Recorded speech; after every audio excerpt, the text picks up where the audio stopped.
तो कैसे हैं दोस्तों आप सभी। एक बार फिर से स्वागत है आपका अपना यूट्यूब चैनल रत्नाकर ज्ञान सागर में। तो दोस्तों आज हम आप सभी के लिए लेकर आए हैं क्लास 10 के इकाई 6 शहरीकरण एवं शहरी जीवन के ऑब्जेक्टिव। तो दोस्तों आज का पहला सवाल है, समन्वय व्यवस्था से हटकर किस प्रकार की शहरी व्यवस्था की प्रवृत्ति बढ़ी। तो दोस्तों इसका आंसर है प्रगतिशील प्रवृत्ति।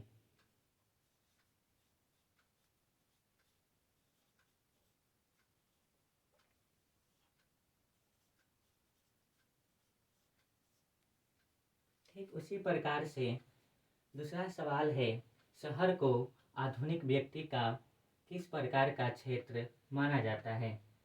शहर को आधुनिक व्यक्ति का किस प्रकार का क्षेत्र माना जाता है। तो इसका जवाब होगा दोस्तों प्रभाव क्षेत्र।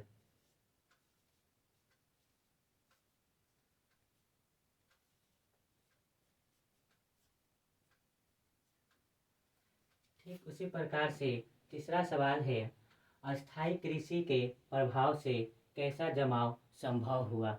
तो दोस्तों इसका जवाब है संपत्ति का जमाव।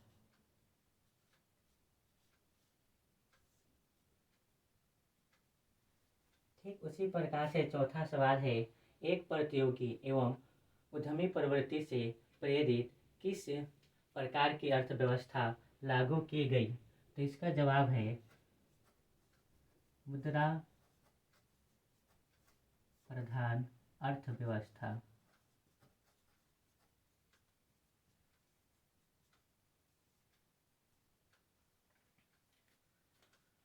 पांचवा सवाल है, आधुनिक काल में औद्योगिकरण ने किसके स्वरूप को गहन रूप से प्रभावित किया।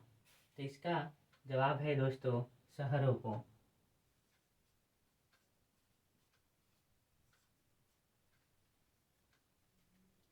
तो छठा नंबर सवाल है, जनसंख्या घनत्व सबसे अधिक कहाँ होता है। तो जनसंख्या का सबसे अधिक घनत्व शहरों महानगरों में होता है। महानगर।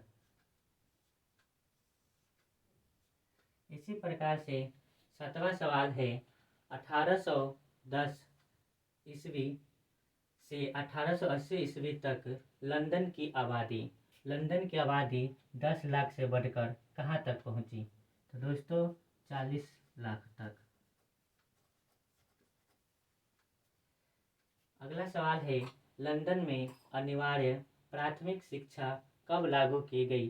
तो लंदन में अनिवार्य प्राथमिक शिक्षा 1870 ईस्वी में की गई।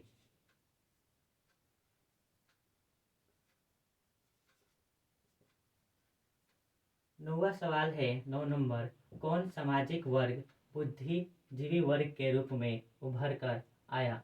इसका जवाब है मध्यम वर्ग।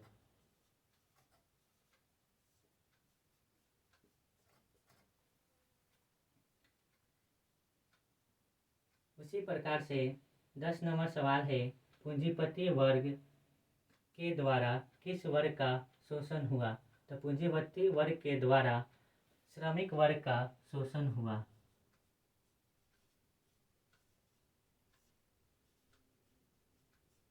श्रमिक वर्ग का शोषण हुआ। उसी प्रकार से 11 नंबर सवाल है, कौन भारत की वाणिज्यिक राजधानी कहा जाता है। तो भारत का वाणिज्यिक राजधानी मुंबई को कहा जाता है, या भारत की आर्थिक राजधानी मुंबई को कहा जाता है। भारत की वित्तीय राजधानी भी मुंबई को कहा जाता है।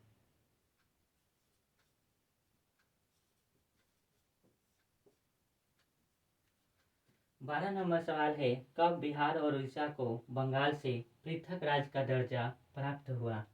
तो इसका जवाब है 1912 ईस्वी को। 1912 ईस्वी को बिहार और उड़ीसा को बंगाल से अलग राज्य का दर्जा दिया गया था। उसी तरह से 13 नंबर सवाल है, पटना गोलघर का निर्माण कब हुआ। तो पटना गोलघर का निर्माण 1786 ईस्वी में हुआ था।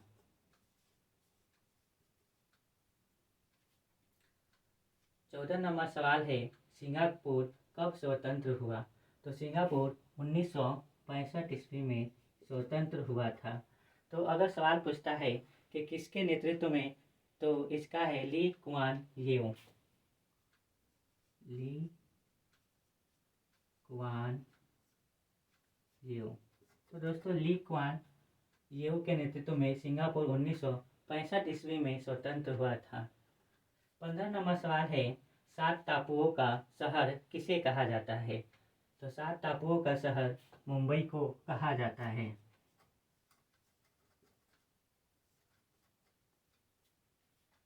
आज का 16वां और अंतिम सवाल है, घेटो शब्द का उपयोग मध्य यूरोप में किसके बस्ती के लिए किया जाता है? तो घेटो शब्द का उपयोग मध्य यूरोप में किया जाता था दोस्तों, यहूदियों की बस्ती के लिए।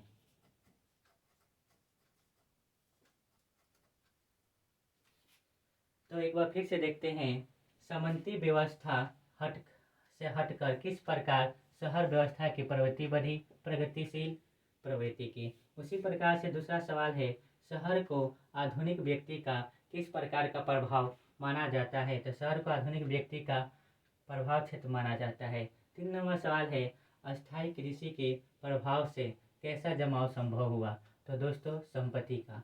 4 नंबर सवाल है, एक प्रतियोगी उद्यमी प्रवृत्ति से प्रेरित अर्थव्यवस्था लागू की गई, मुद्रा प्रधान अर्थव्यवस्था। 5 नंबर सवाल है, आधुनिक काल में औद्योगिकरण ने किसके गहन रूप से किसको प्रभावित किया? तो शहरों को। 6 नंबर सवाल है, जनसंख्या घनत्व सबसे अधिक कहाँ होता है? महानगर में। 7 नंबर सवाल है, 1810 ईस्वी से 1880 ईस्वी तक लंदन की आबादी 10 लाख से बढ़कर कहाँ तक पहुंची? तो इसका जवाब है 40 लाख। 8 नंबर सवाल है, लंदन में अनिवार्य प्राथमिक शिक्षा कब लागू की गई? 1870 ईस्वी में। कौन सामाजिक वर्ग बुद्धिजीवी वर्ग के रूप में उभरा? कौन सामाजिक वर्ग बुद्धिजीवी वर्ग के रूप में उभरा? तो दोस्तों मध्यम वर्ग। मध्यम वर्ग को बुजुर्ग वर्ग भी कहा जाता है। पूंजीपति वर्ग के द्वारा किस वर्ग का शोषण हुआ? तो श्रमिक वर्ग का शोषण किया गया था। 11 नंबर सवाल है, कौन भारत की वाणिज्यिक राजधानी है? तो इसका जवाब है मुंबई। मुंबई को भारत की आर्थिक और वित्तीय राजधानी भी कहा जाता है। 12 नंबर सवाल है, कब बिहार और उड़ीसा को बंगाल से पृथक राज्य का दर्जा प्राप्त हुआ? तो 1912 ईस्वी में। 13 नंबर सवाल है, पटना गोलघर का निर्माण कब हुआ? 1786 ईस्वी में। 14 नंबर सवाल है, सिंगापुर कब स्वतंत्र हुआ? 1965 में ली कुआन येव के नेतृत्व में। किसे 7 टापुओं का शहर कहा जाता है? तो 7 टापुओं का शहर मुंबई को कहा जाता है दोस्तों, और मुंबई में ही मरीन ड्राइव है। 16 नंबर सवाल है, घेटो शब्द का उपयोग मध्य यूरोप में किसके बस्ती के लिए किया जाता था? तो इसका जवाब है दोस्तों यहूदियों की बस्ती के लिए। तो दोस्तों आज का क्लास यहीं पर समाप्त होता है। अगर आपको ये क्लास अच्छा लगता है तो अगर वीडियो तो इसे ज़्यादा से ज़्यादा मात्रा में शेयर कीजिए।